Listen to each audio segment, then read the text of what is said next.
Hello students, फिर से एक बार आपका स्वागत है मुख्यमंत्री अभ्युदय योजना में।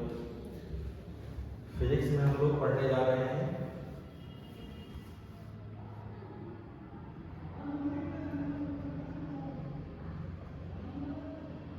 इलेक्ट्रोस्टैटिक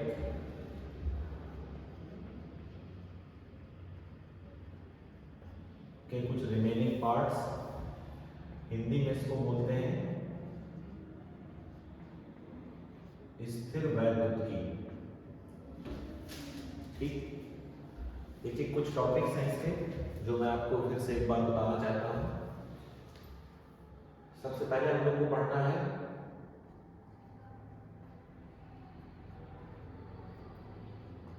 द्विध्रुव के कारण वैद्युत विभव, electric potential due to dipole. ठीक, डाइपोल भी, द्विध्रुव भी दो प्रकार के होते हैं, वैद्युत और चुंबकीय। तो सीधी सी बात है, इलेक्ट्रोस्टैटिक अगर हम लोग पढ़ रहे हैं तो वैद्युत द्विध्रुव की ही बात हो रही है। क्या होता है वैद्युत द्विध्रुव? दो सेम मैग्नीट्यूड अपोजिट पोलरिटी, मतलब समान परिमाण, मतलब अगर एक क्यू है तो दूसरा भी क्यू हो, एक अगर माइनस है तो फिर दूसरा क्या हो, प्लस हो। कि जो दो चार्ज हैं अगर बहुत ही स्मॉल डिस्टेंस पर एक दूसरे से रखे हों, उस डिस्टेंस को हम लोग क्या मानते हैं, 12 मानते हैं। ध्यान दीजिएगा, 12 क्या है, पूरी लेंथ है किसकी, डाइपोल की। ये इसका सेंटर है। तो वैसे जब हम लोगों ने इसके लिए एक डेरिवेशन पहले पढ़ा हुआ है, एक फॉर्मूला पहले पढ़ा हुआ है, द्विध्रुव के कारण वैद्युत क्षेत्र की तीव्रता, तो वहां पे एक माइनस क्यू लेते थे, प्लस क्यू लेते थे। डाई, ये जो चार्ज है इनके केंद्रों को, सेंटर्स को मिलाने वाली लाइन को क्या बोलते हैं, अक्ष बोलते हैं। यहाँ पर कोई पॉइंट पी लेते थे तो इलेक्ट्रिक फील्ड क्या मिलती थी, K2P अपॉन इसके सेंटर से जो भी डिस्टेंस मानते थे आप, अगर x मानते थे तो x3, और अगर इक्वेटोरियल पर लेते थे यानी कि अच्छी और ये निरक्षीय स्थिति पर, तो ये मान लीजिए पॉइंट Q है तो Q पर वैल्यू आती थी Kp अपॉन x3, जहाँ x थी सेंटर से पॉइंट तक की डिस्टेंस। तो इसी तरह यहाँ पर भी दो केस बन सकते हैं, एक अच्छी और एक निरक्षी। लेकिन पोटेंशियल के केस में हम एक जनरल फार्मूला की बात करते हैं कि मान लीजिए कि आपका जो पॉइंट है वो इसके सेंटर से r डिस्टेंस और थीटा एंगल पर है। सेंटर से कितनी डिस्टेंस पर है, r डिस्टेंस, दूरी कितनी है r, और कोण कितना है, थीटा। तो हम लोग के पास जो जनरल फॉर्मूला है P पर, वो बनता है Kp cos theta upon r square. क्या फॉर्मूला बनता है, Kp cos theta upon r square. P का मतलब तो जानते हैं ना, ये इस P से मत कंफ्यूज होइएगा, पॉइंट का नाम कुछ और रख लीजिए, Q रख लीजिए। P क्या है, द्विध्रुव आघूर्ण, मतलब डाइपोल मोमेंट। क्या है, डाइपोल मोमेंट। ठीक है ना। तो इसकी वैल्यू क्या होती है, दोनों में से कोई एक चार्ज का मैग्नीट्यूड और उनके बीच की सेपरेशन, Q/12। यूनिट क्या होती है इसका, मात्रा, कूलाम, और दूरी का मात्रा मीटर। कई लोग इसमें सेंटीमीटर समझने लगते हैं इसको, ध्यान दीजिएगा, सेंटीमीटर में C और m स्मॉल स्मॉल होते हैं। चार्ज के लिए C कैपिटल है और मीटर के लिए m क्या है, स्मॉल है। तो इसमें कंफ्यूज नहीं होना किसी को, क्लियर है। और ये कैसी क्वांटिटी है, वेक्टर क्वांटिटी है, मतलब सदिश राशि। ठीक, और डायरेक्शन कहाँ से कहाँ होती है, दिशा इसकी -q से +q। अब देखिए इसी में आप दो केस बना सकते हैं। कौन सा केस, जैसे केस नंबर फर्स्ट की अगर बात की जाए तो अक्षीय स्थिति, ठीक, मतलब एक्सियल पोजीशन। अब देखिए इस पॉइंट P को, इस पॉइंट Q को अगर अक्ष पर लाना है तो अक्ष कहाँ है, ये है अक्ष, तो इसको ऐसे लाना पड़ेगा। तो जब ये पॉइंट Q यहाँ से घूमते घूमते घूमते घूमते अक्ष पर आ जाएगा, तो ये जो एंगल थीटा है वो जब ये पॉइंट ऐसे आएगा तो ये थीटा थोड़ा कम हो जाएगा, थोड़ा और ऐसा आएगा थीटा थोड़ा और कम हो जाएगा, थोड़ा और ऐसा आएगा थीटा थोड़ा और कम हो जाएगा। जब ये लाइन में ही आ जाएगा तो थीटा कितना हो जाएगा, 0। तो एक्सियल कंडीशन के लिए जो थीटा है हमारा वो कितना हो गया, 0, और cos 0 की वैल्यू कितनी होती है, 1। तो v एक्सिस पर cos थीटा 1 आ जाएगा, तो फॉर्मूला मिलेगा kp upon r square. k की वैल्यू जानते हैं 1/4 एप्सिलॉन, अगर एयर है तो एप्सिलॉन नॉट, और इसकी वैल्यू कितनी होती है 9 × 10⁹। फिर इसी में दूसरा केस अगर देखें हम लोग, कहां पर, निरक्षीय स्थिति, यानी कि इक्वेटोरियल पोजीशन। तो इक्वेटोरियल पोजीशन क्या होती है, देखिए ये डाइपोल है, इससे कितने एंगल पे है, 90 पर। इस क्यू को घुमा के कहां कर देना, सीधा, तो ये थीटा कितना हो जाएगा, 90 हो जाएगा। तो थीटा कितना हो गया 90, और cos 90 कितना होता है, 0 होता है। तो v इक्वेटोरियल पर कितना मिल जाएगा, 0 मिल जाएगा। कितना मिल जाएगा, 0। यहां से दो बातें आपको और समझ में आ जाएंगी।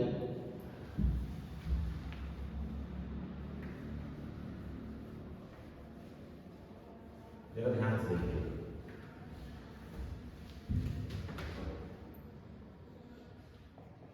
जैसे कोई पूछता है ऐसी जगह, ऐसी पोजीशन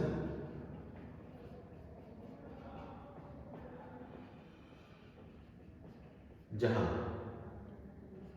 v 0 हो और e 0 ना हो, विभव 0 हो और वैद्युत क्षेत्र की तीव्रता 0 ना हो, तो ऐसी पोजीशन है ये वाली द्विध्रुव की निरक्षीय स्थिति। अभी देखा तो वैद्युत क्षेत्र का मान कितना था, kp बटे x क्यूब या r क्यूब, और इसका मान कितना है, 0। कहां पर बताएंगे,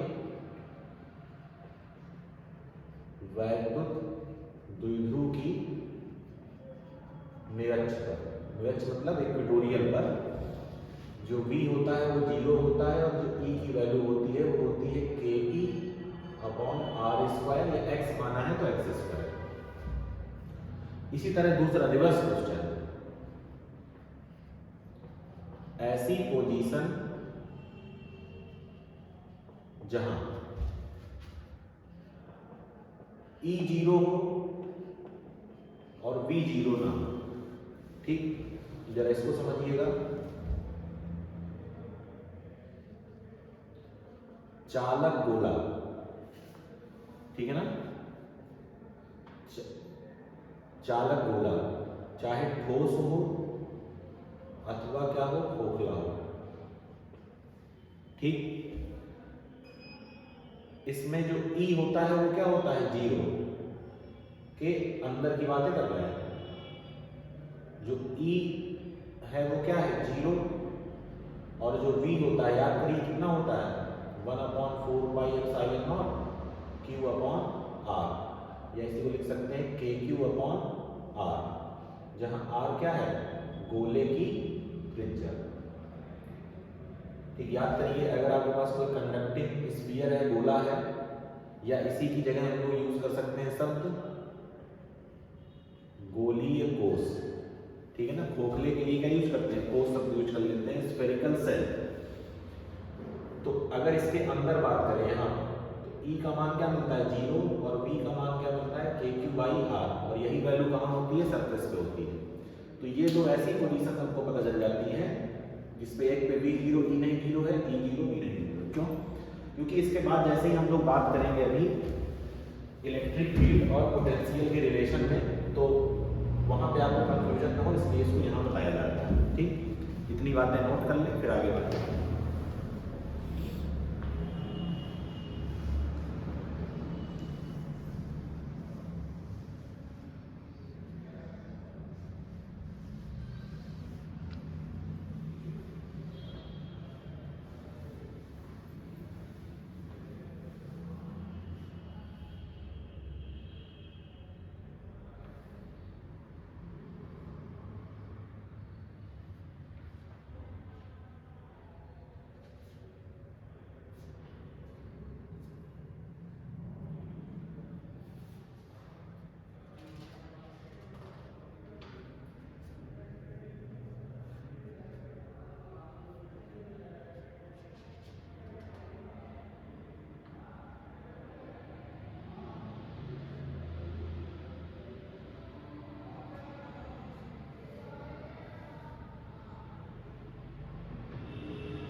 चलिए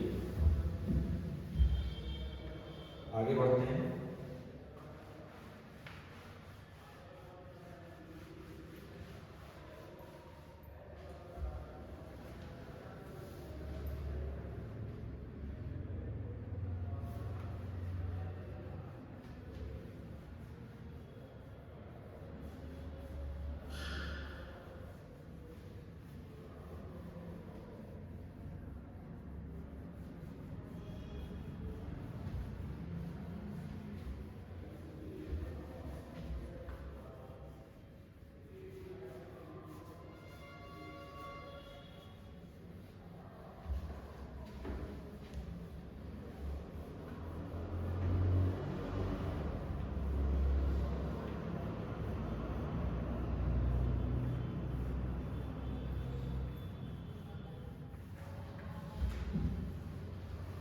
देखिए नेक्स्ट टॉपिक समझते हैं।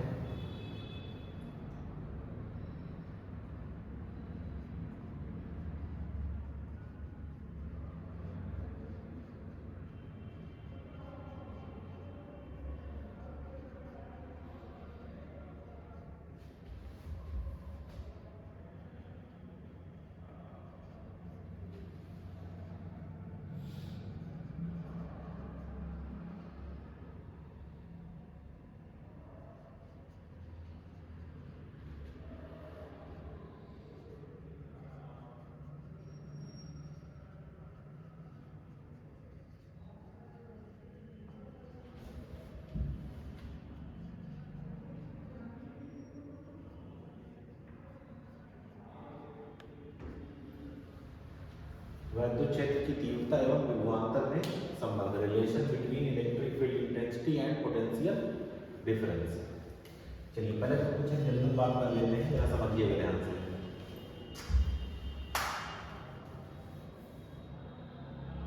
मान लीजिए आपके पास एक चार्ज प्लस क्यू है, तो पॉजिटिव चार्ज की वजह से जो इलेक्ट्रिक फील्ड होती है वो कहाँ की तरफ होती है, बाहर की तरफ होती है।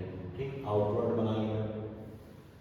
मान लीजिए यहाँ पर एक पॉइंट ए है, यहाँ पर एक पॉइंट बी है, यहाँ पर एक पॉइंट सी है।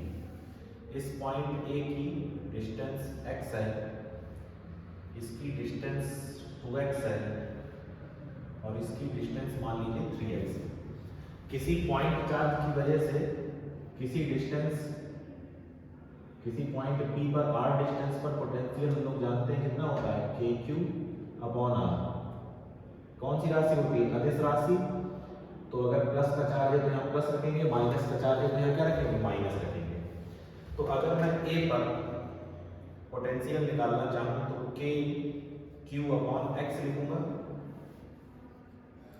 अगर बी पर निकालना चाहूंगा तो KQ/2x लिखूंगा। और अगर सी पर निकालना चाहूंगा तो KQ/3x लिखूंगा। ठीक, जरा ध्यान से देखिए, KQ कुछ नहीं लिखा तो 1x मान सकते हैं, 2x 3x, मतलब नीचे का जो वैल्यू है डिनोमिनेटर की, हर की वो बढ़ रही है। इसमें 1 से भाग दिया, इसमें 2 से दिया, इसमें 3 से दिया। जब ज़्यादा बड़ी संख्या से भाग देंगे तो मान कम हो जाएगा। इसका मतलब हम कह सकते हैं कि VC सबसे छोटा हो गया, उससे बड़ा VB है और सबसे बड़ा क्या है, V है। मतलब A पर विभव सबसे ज़्यादा था, फिर और आगे गए तो विभव थोड़ा कम हो गया, फिर और आगे गए तो विभव थोड़ा और कम हो गया। हम लोग आगे कहाँ जा रहे हैं, देखिए वैद्युत क्षेत्र की दिशा में जा रहे हैं, तो विभव का मान क्या हो रहा है, घट रहा है। अर्थात E की दिशा में आगे बढ़ने पर V का मान घटता है। ठीक, चलिए अब आते हैं अपने टॉपिक पे। तो मान लीजिए कि हमारे पास दो सरफेस हैं। ये सरफेस A है, इसका पोटेंशियल कितना है, V। मान लीजिए इलेक्ट्रिक फील्ड इस डायरेक्शन में है, ये हमने एज्यूम कर लिया है कि वैद्युत क्षेत्र की दिशा ये है। एक पृष्ठ A लिया, एक पृष्ठ और लिया, ये पृष्ठ हो गया B।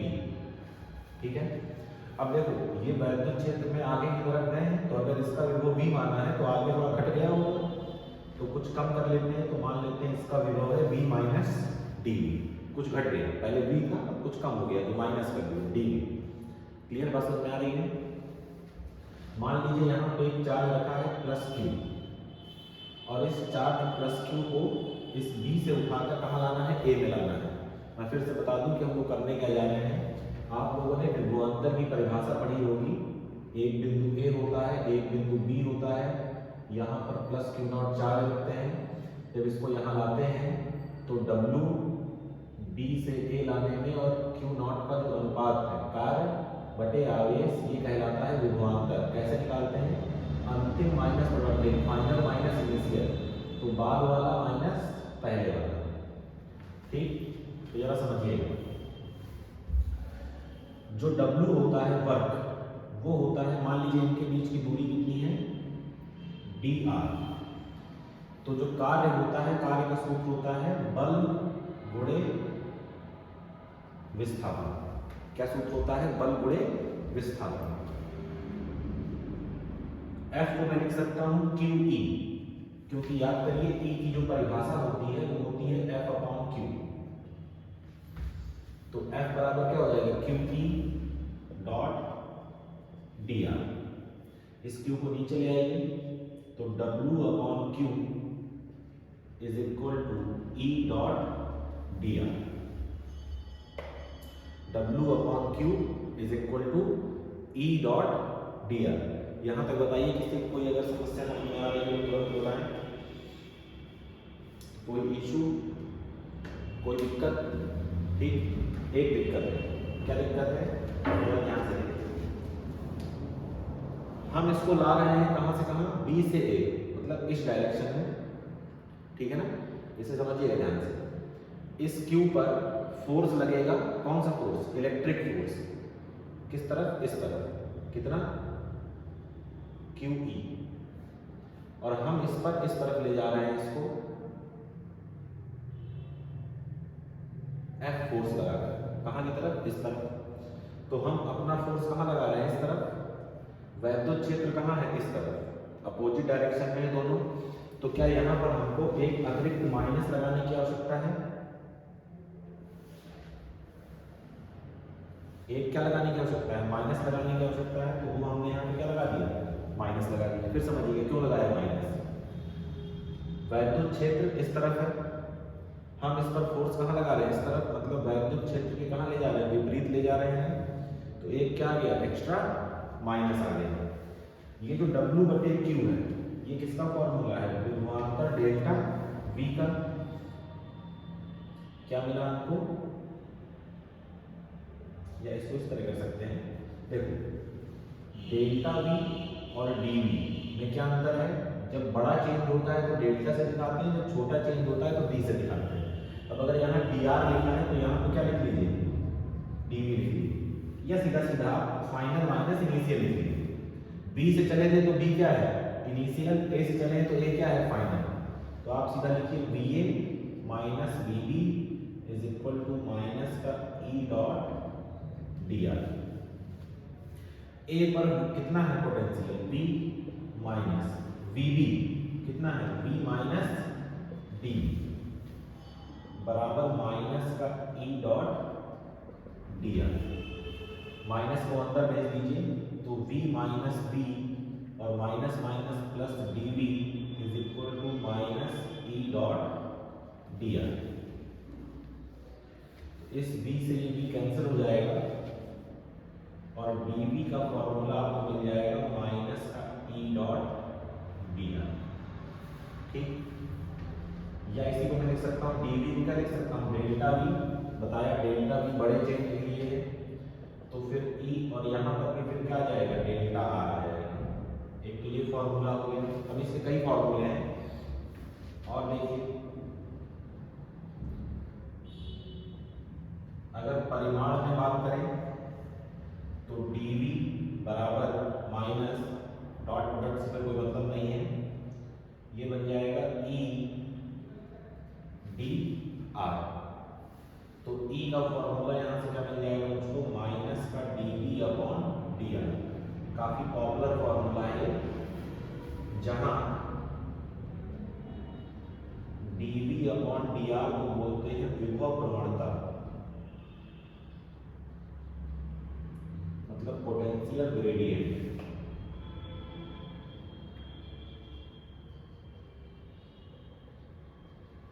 पोटेंशियल ग्रेडियंट, ये माइनस साइन यही बता रहा है कि जैसे जैसे आप आगे जाएंगे r की डायरेक्शन में, r जैसे जैसे बढ़ेगा तो वैल्यू क्या हो रही है, कम हो रही है, किसकी, v की।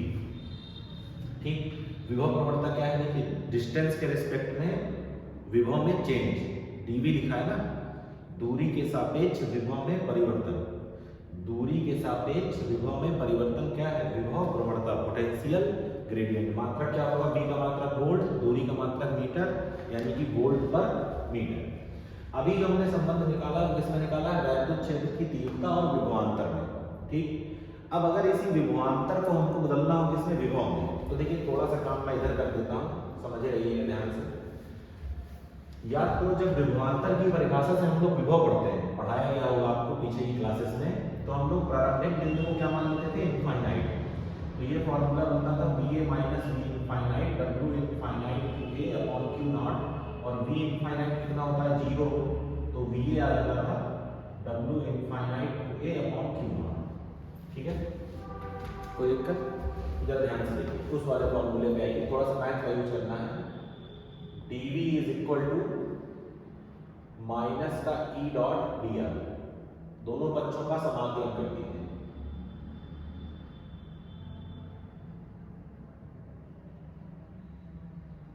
समाकलन मतलब इंटीग्रेशन,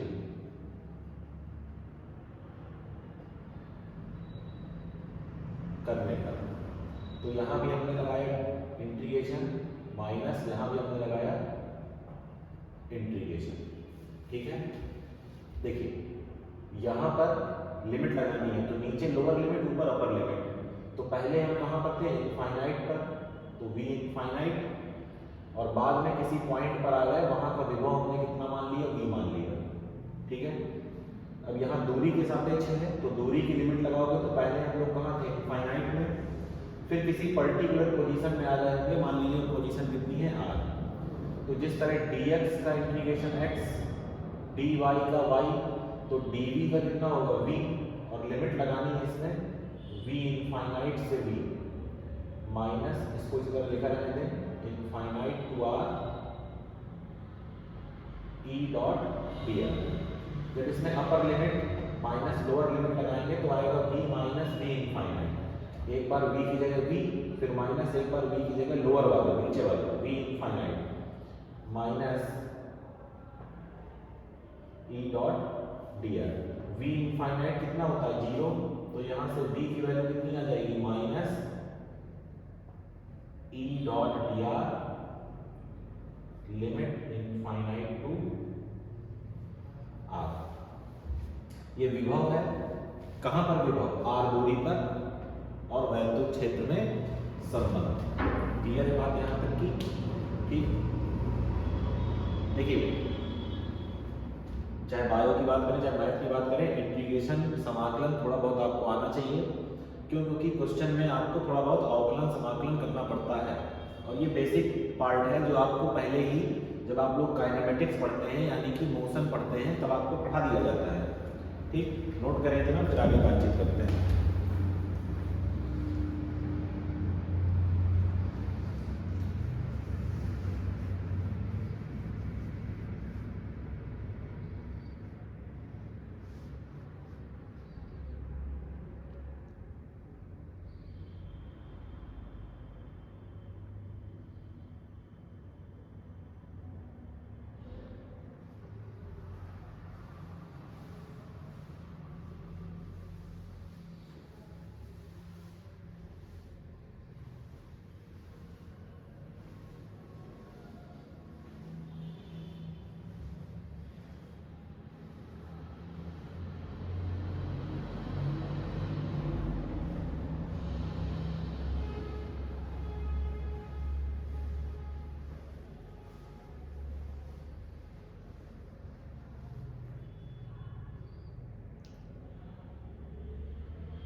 ठीक, चलिए आगे बढ़ते हैं।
देखिए इसी कॉन्सेप्ट को भी थोड़ा सा और आगे बढ़ाना है।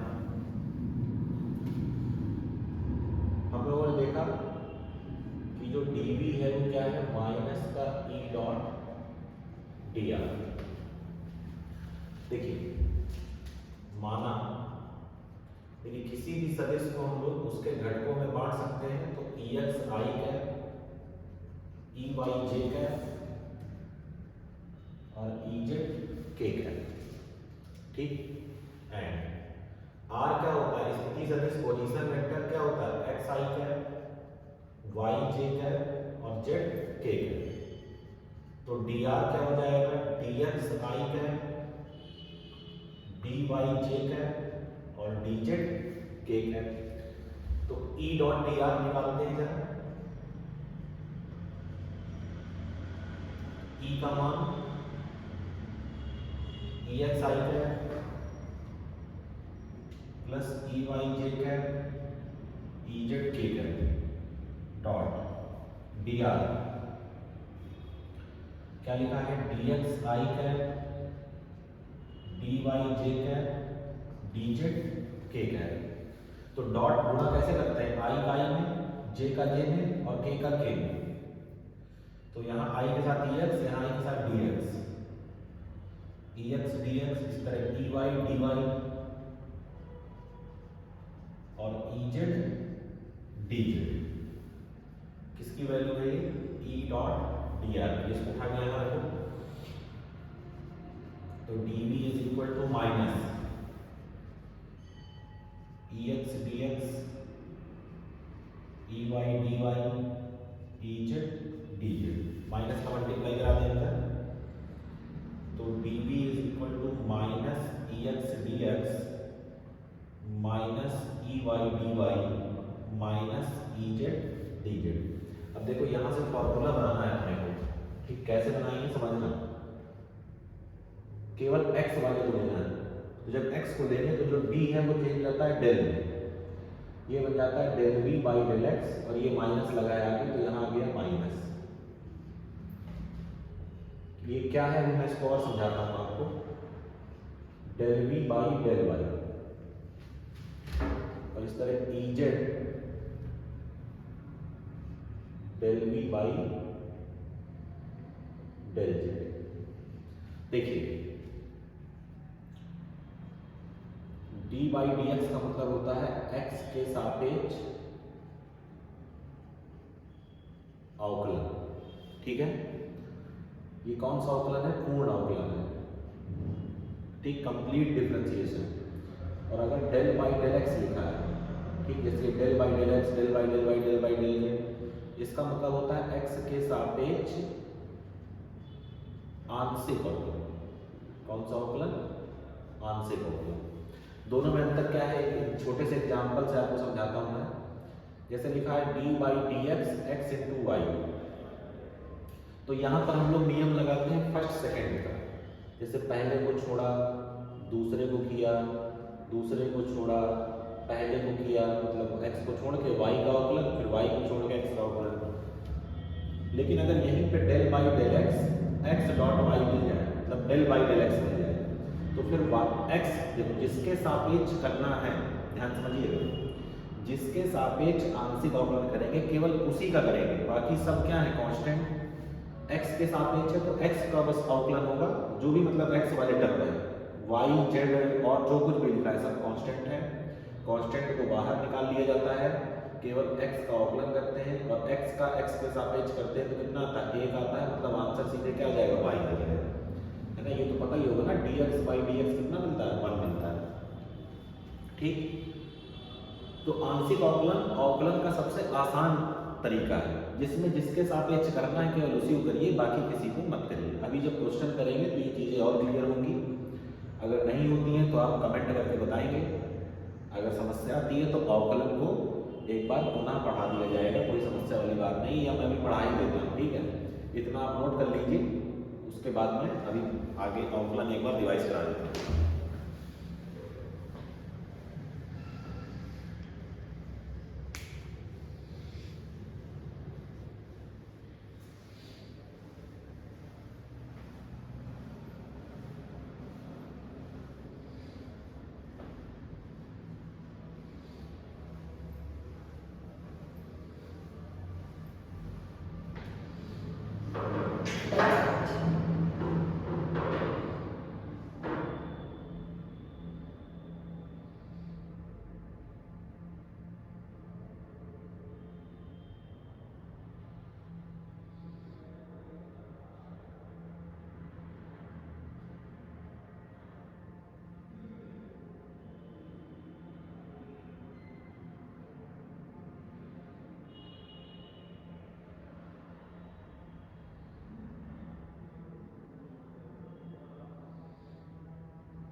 चलिए देखिए,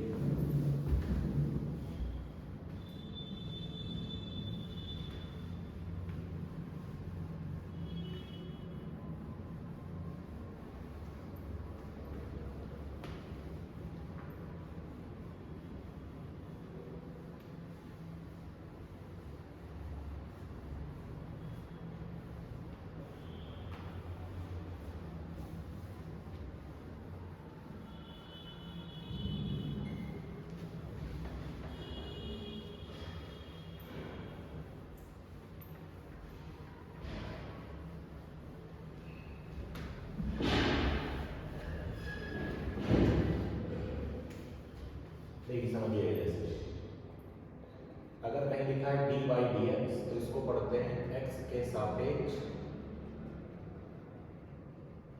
अवकलन। अगर लिखा है डी बाई डी वाई तो इसको पढ़ते हैं वाई के सापेक्ष अवकलन। ठीक, जैसे लिखा हो D F by D x, तो डी बाई डी एक्स का मतलब समझ रहे हैं, तो क्या लिखेंगे एफ का अवकलन, जो ऊपर लिखा है उसका अवकलन किसके सापेक्ष, एक्स के सापेक्ष। ठीक, अब देखिए इसके कुछ फॉर्मूले हैं। क्या फॉर्मूला है, जैसे लिखा है D by D X X की पावर एन। ठीक, एन कुछ भी हो सकता है, 1 2 3 4 5 6 7 8 कुछ भी पावर हो सकती है। तो पावर आगे आ जाती है और एक पावर कम हो जाती है, जो भी पावर हो उसको आगे ले आइए और एक पावर कम कर दीजिए। एग्जाम्पल, क्या एग्जाम्पल है, देखिए D by D X X की पावर 3 लिखा है, तो पहले 3 को कहाँ ले आओ आगे और एक कम करो, तो 3 में से 1 जाएगा तो कितना बचेगा, तो एक्स स्क्वायर।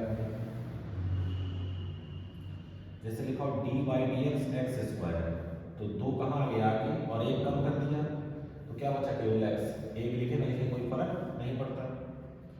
अब मान लीजिए यहाँ केवल एक्स लिखा है, तो जब एक्स लिखा है तो हम मान सकते हैं कि पावर कितनी है 1, तो 1 को आगे ले आए और एक पावर कम कर देंगे, तो अगर 1 में 1 चला जाएगा तो 0 बचेगा, और किसी की भी पावर 0 हो उसकी वैल्यू कितनी होती है 1। यही चीज़ अभी मैंने वहाँ पे सॉल्व करके दिखाई दिया आपको, D x by D x कितना आता है, 1 आता है। फिर देखिए दूसरा रूल क्या है, अगर लिखा है D by D X X की power N plus minus X की पावर एम, कहने का मतलब ये है कि 2 या 2 से ज़्यादा पद प्लस और माइनस में लिखे हुए हैं, तो इसको अलग और इसको अलग, तो एक बार D by D X X की पावर एन प्लस होगा तो प्लस लगा देंगे, माइनस होगा तो माइनस लगा देंगे, D by D X X की पावर एम। अब देखो ये नॉर्मल वही तरीका हो गया कि पावर को आगे ले आओ और एक पावर कम कर दो, फिर यहाँ पे m पावर है तो आगे ले आओ और एक पावर कम कर दो। Example, D by D X X square plus x cube लिखा है, तो एक बार डी बाई डी एक्स के साथ एक्स स्क्वायर, फिर बीच में प्लस है तो प्लस लगा दिया, और डी बाई डी एक्स के साथ एक्स क्यूब, पावर 2 आगे आई, एक कम होकर बची केवल x, पावर 3 आगे आई और एक कम होकर बची 2। बात समझ में आ रही है। फिर देखिए रूल नंबर 3 क्या कहता है, सिंपल चीज है, D by D x A x की पावर एन। ए कुछ भी हो सकता है, कोई कांस्टेंट नंबर हो सकता है या कोई कांस्टेंट हो सकता है, तो कांस्टेंट को पहले बाहर निकाल देते हैं, तो अंदर बचेगा D by D X X की पावर एन, ये बाहर चला गया, और एक्स की पावर एन के लिए वही पुराना फॉर्मूला, पावर आगे आ गई तो ए एन आगे आ गया, एक्स की power N minus 1। Example, D by D X 5x square, तो पहले 5 को बाहर निकाल लिया, अंदर बचा D by D X X square, power आगे आई तो 2 आगे आ गया और एक पावर कम हो गई तो x बचा केवल, यानी कितना आ गया 10x आ गया। कितना आ गया 10x। ठीक है, यहाँ तक कोई समस्या। और एक छोटा सा लास्ट रूल है कि अगर d बाई डी एक्स और यहाँ पे x ही ना हो, केवल कांस्टेंट हो, तो कांस्टेंट का अवकलन क्या होता है 0। या इस तरह समझ सकते हैं, d by D x constant कितना मिलेगा 0। केवल डी बाई डी एक्स नहीं, कुछ भी हो, अगर कांस्टेंट है तो उसका अवकलन क्या होगा 0। कांस्टेंट कौन है, जो संख्याएं या जो फिक्स कांस्टेंट है जिनमें x नहीं आ रहा है, ये अवकलन है। ठीक, इसमें और भी कई सारी प्रॉपर्टीज है छोटी छोटी, लेकिन आपके मतलब की अभी फिलहाल यही है। आंशिक अवकलन में यही तरीका फॉलो करना है सेम, बस उसमें जिसके सापेक्ष करना है उसी को देखना है। कैसे करना है वो अभी हम लोग क्वेश्चन जब करेंगे तो बताएंगे, तो इसको भी नोट कर लें आप लोग।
देखिए जरा ध्यान से।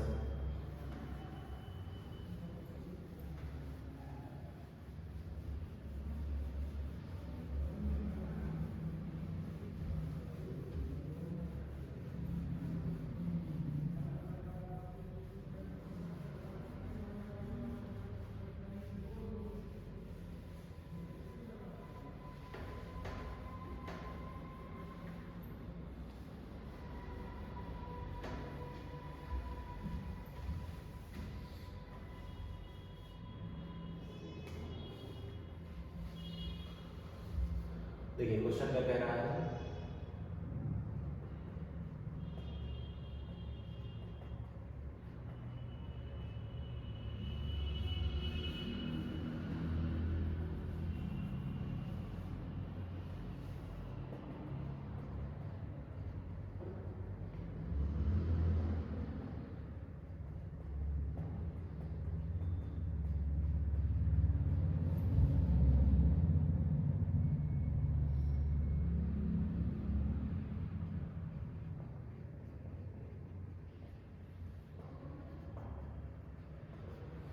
कह रहा है कि अगर v की वैल्यू 2x² वोल्ट हो तो 0.102 पर e की वैल्यू पता करिए, ठीक है ना।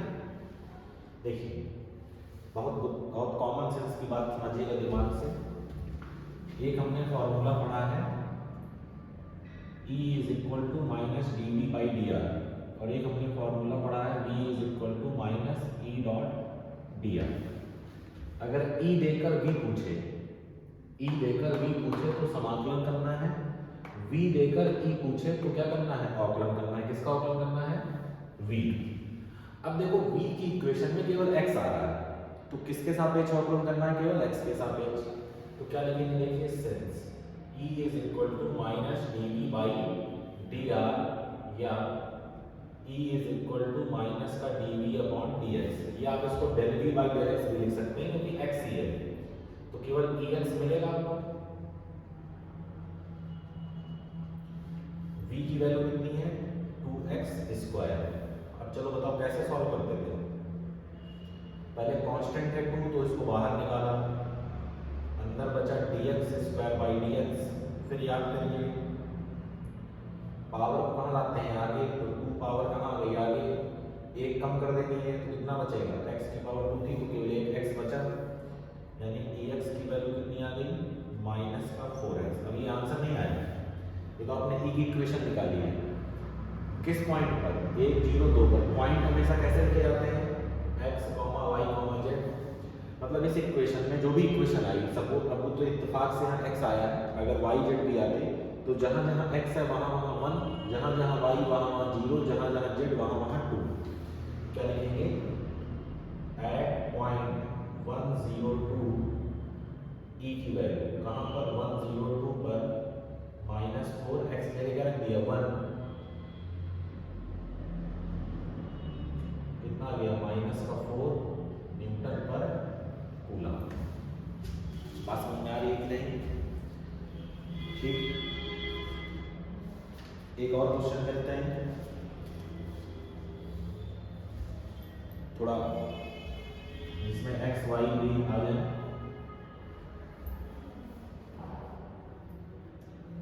ठीक, क्वेश्चन क्या है, यदि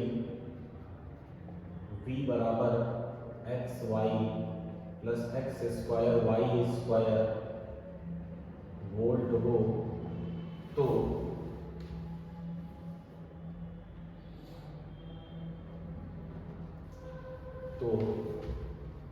पॉइंट 112 पर E, इस बार वेक्टर लगाया हुआ है, E का मान ज्ञात कीजिए। ठीक, अब देखिए जब भी x y या x y z x से ज्यादा टर्म आ जाए तो फिर आपको सीधे सीधे पहुंचना है कहां पर, ex, ey और ez। तो हम लोग जानते हैं कि जो ex होता है वो होता है माइनस का del v/del x। ठीक, तो ex की वैल्यू तो माइनस का del/del x, केवल x के सापेक्ष में ex आएगा। कितना है, xy + x²y²। क्या तरीका है, देखो पहले तो प्लस लगा है तो दो भागों में बांट लो, ये माइनस लिखा रहने दो, एक बार del by del X X Y, फिर एक बार del by del X X square Y square. अभी पढ़ा था ना, एक्स की पावर एन प्लस एक्स की पावर एन, तो एक टर्म अलग कर लिया, एक टर्म अलग कर लिया। अब जिसके सापेक्ष कर रहे हैं उसका करना है, बाकी सब कांस्टेंट है। तो अगर x के सापेक्ष कर रहे हैं तो y कांस्टेंट है, तो y को बाहर निकाल लिया, तो अंदर बचा डेल बाई डेल x के सापेक्ष कर रहे हैं तो y क्या है कांस्टेंट, तो ये y स्क्वायर बाहर आ गया, अंदर बचा del x square by del x। Del x by del x कितना होता है 1, एक्स स्क्वायर में क्या होगा, पावर दो आगे आ गई और एक पावर कम हो गई, तो x बस बचा। तो ex की वैल्यू कितनी आ गई, देखो माइनस का मल्टीप्लाई करा दो अंदर, y plus 2x Y square, इसकी वैल्यू आ गई ex की। इसी तरह क्या निकाल सकते हैं आप, ey minus del B upon del Y, del by del Y, और b की वैल्यू कितनी है X Y plus X square Y. फिर से अलग अलग कर लीजिए, तो माइनस बाहर कर दिया, del by del y x Y plus del by del y x square Y square. फिर से वही काम करना है, बस इस बार रिवर्स है। y के सापेक्ष कर रहे हैं तो x को कांस्टेंट मान के बाहर कर दिया, यहाँ बचा del y by del y, इस बार एक्स स्क्वायर को बाहर कर दिया तो अंदर बचा del y square by del y. फिर से सेम प्रोसेस,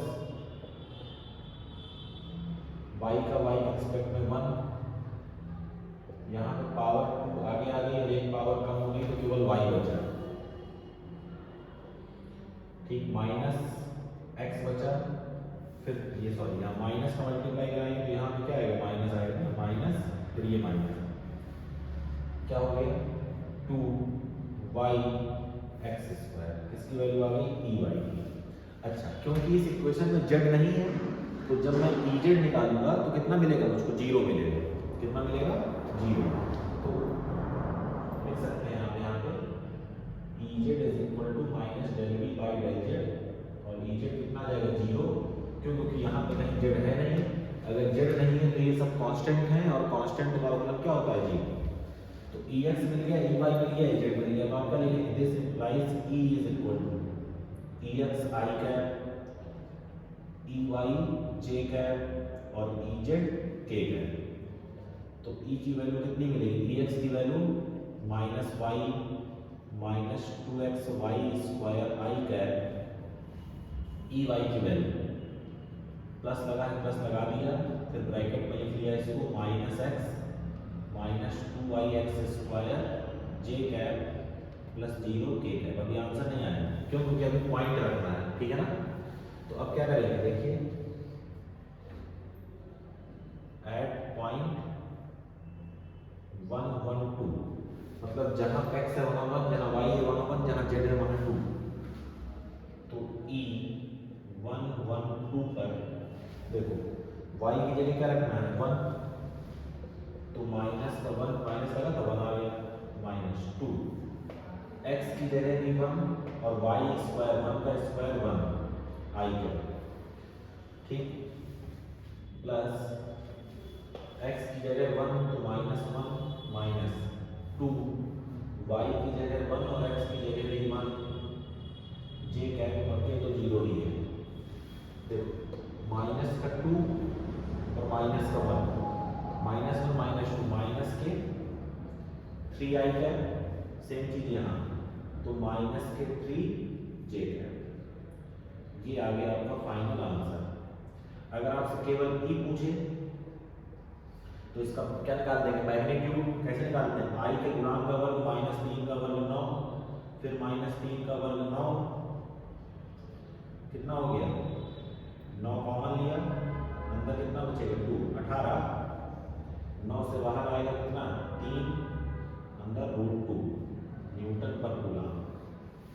तो इस तरीके से आप ये वाले क्वेश्चंस भी सॉल्व कर सकते हैं, नोट कर लें।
बच्चे पढ़ रहे हैं क्या?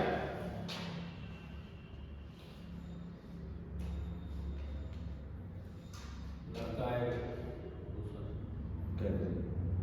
शाम के बाद बाहर जा रहा है, बस दवा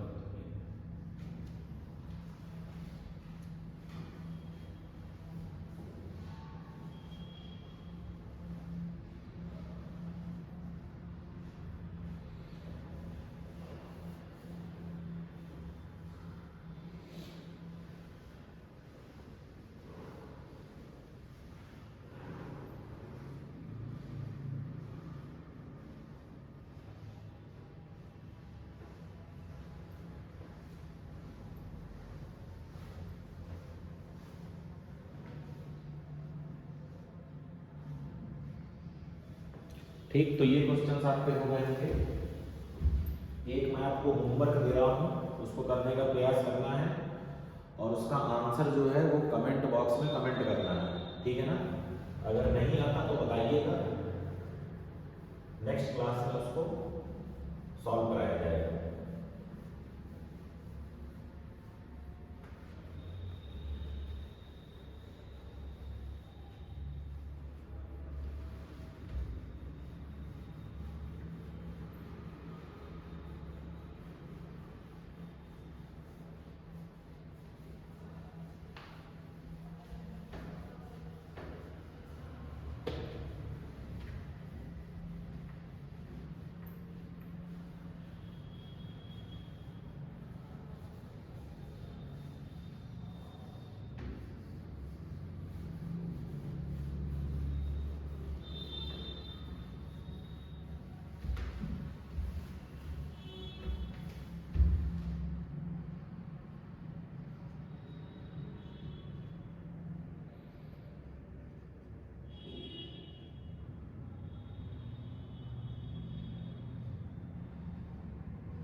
देखिए v की इक्वेशन इस बार दी हुई है,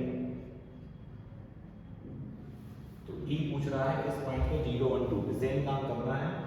इस बार z भी है, तो एक बार del v by del x, del v by del y और फिर del v by del z, तो ex ey z मिल जाएंगे। रख के क्या कर देना है, बाद में लास्ट में पॉइंट की वैल्यू रख देना, क्या मिल जाएगा आपको, आंसर मिल जाएगा। ठीक, तो चलिए इस क्लास के लिए इतना ही रखते हैं, फिर बाकी की बातें नेक्स्ट क्लास में।